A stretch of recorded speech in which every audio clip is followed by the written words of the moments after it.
Hey everyone, it's Jen with Wholesoma Massage and Movement. Again, here with your tip of the week. I'm super excited about this one, and it's all about pain, what types of pain there are, and learning to have a different perspective of how pain works with us and talks to us and what we do with that information. So let's go ahead and get started. I just wanted to first of all talk about the two different types of pain. That's acute pain and chronic pain. So acute pain is usually associated with an injury, meaning a fall or a spasm in the back, something that triggers an acute response of inflammation and pain in the body. So that can usually happen from broken bones, torn tendons, torn ligaments, or the nerve getting impinged through a movement and inflaming the nerve in it and making it acute. So based on what kind of pain you're dealing with, whether it be acute or chronic, it tells me how I need to be working with you as well as what your treatment plan will look like. So the chronic pain is more long-term, dull ache, sometimes sharp, but doesn't have as much acuteness or sharp stabbing. Chronic pain will be a little less likely to typically keep you bedbound or not moving around too much, and that is typically created by functional issues. Or a trauma or an injury that happened a long time ago, the acute stage passed, the pain went away, but then you didn't relieve the tension in the body, and then that then created some chronic pain, muscle tenderness, and that feeling of stiffness or a low grade discomfort. So and then now let's talk about structural pain versus functional pain. So structural pain, again, is typically from broken bones, torn ligaments, torn tendons, a herniated disc, which again, a herniated disc itself, does not have nerve endings in it. So herniated and bulging discs usually create pain into the nerve, typically the sciatic nerve. That's where you're going to hear it the most, but can also cause pain in the neck and shoulder as well. That's the other area that I see it quite frequently. But structural pain will be an actual structural problem with your body. And then there's the functional pain, which can be created by long-term habits and chronic tension in the muscles. So not necessarily a tear or anything, but it'll be chronic tension that is putting pressure on the joint or an area of the body like the neck, or even in the quad. But those areas of chronic tension start to get so tight that they create a sensation of stiffness, a dull ache, that feeling when you first wake up and you've been sleeping all night and you just feel like you need to warm up. So that's another good indicator that I'll ask new clients, is this pain worse in the morning or is it worse in the evening?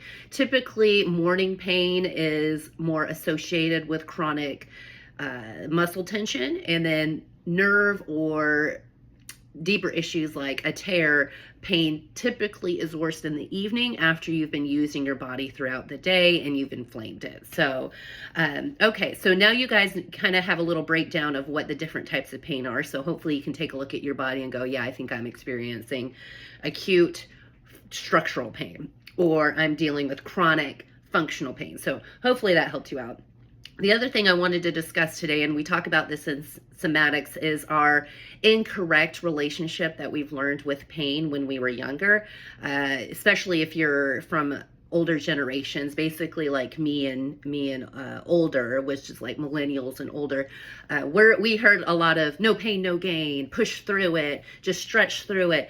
That is an old, antiquated thought process. You really don't want to do that. Pain is there to talk to you and to give you information about what's going on in your body. So I want you to start reassociating that mentality of pain is there to let me know that something is wrong in that area. That doesn't mean I push through it. I learned to talk to it, and then I learned how to retrain it. So in somatics, we do this a lot. So I'll have people do a movement, and the idea I try and tell them is when you start to feel that pain or that discomfort, which is typically a stretch like feeling, or again, that dull ache is coming up, don't push through it. That's your body saying, hey, you need to focus on me right now. You need to retrain me. So we talk about this a lot in class, but it's more your body trying to say, stop, don't push, actually, because I will injure, and I'm trying to throw up my white flag and tell you,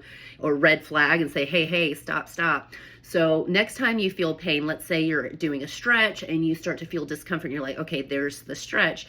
I want you to take a different mentality around it. When you start to feel that stretch, I don't want you to continue into the stretch and start to pull harder and traumatize the area. What I want you to do is think about, for example, I'm going back to the quad. If I'm doing a quad stretch, which is typically like the one where you're standing and you take the foot behind you and you pull on the foot to stretch the quad there. If you start to feel discomfort, I want you to identify where the discomfort is in the quad, and then I want you to kick into your foot. So basically what we're going to do is recognize where the discomfort is. Then you're going to engage the muscle, focusing on the area where the discomfort is. And then most importantly, you're going to do that for about 10 seconds, purposely engaging that area of tension.